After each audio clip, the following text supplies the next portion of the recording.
नमस्कार दोस्तों, आप सभी का हमारे YouTube चैनल पर फिर से एक बार स्वागत है। तो बता दें कि पावर स्टार पवन सिंह और सुपरस्टार खेसारी लाल यादव दोनों के बीच का झगड़ा शांत होने का नाम नहीं ले रहा है। इस पर भोजपुरी फिल्म में विलन का रोल करने वाले संजय पांडे ने लाइव आकर क्या कहा, आइए आपको सुनाते हैं। कि हम इनके बारे में कुछ भी कह सकते हैं, कुछ भी बोल सकते हैं, ये लोग कुछ नहीं करेंगे, ये आपस में उलझे रहेंगे। तो बस मेरा आप लोगों से ये सवाल है कि आप अपना घर या चीजों में खुद ध्यान रखेंगे या वो आके हमको बताएंगे।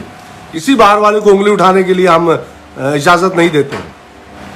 नहीं, आप में हिम्मत है तो किसी और भाषा के बारे में बोलिए, किसी भाषा की, क्योंकि उन्हें पता है कि भोजपुरी वाले आपस में ही उलझे रहते हैं। 35 करोड़ लोग जिस भाषा को बोलते हैं उसके साथ आप मजाक करेंगे कि सच में खून खौला मेरा उसको देखकर। सबसे पहले मैं एक बात बता दूं आप सब लोगों को, जो लोग बार बार ये कहते हैं कि हमने अश्लीलता फैलाई, हमारे ही किए का वो है, हमने ही वो कर रहे हैं। हम अपने बच्चे को मारेंगे तो क्या पड़ोसी को हक देंगे आप कि वो भी आके मार के 2 थप्पड़ चला जाए? हमारा घर में रोजो सोहर हो, ऐसे हमारा क्षमता बस सोहर गवावे के।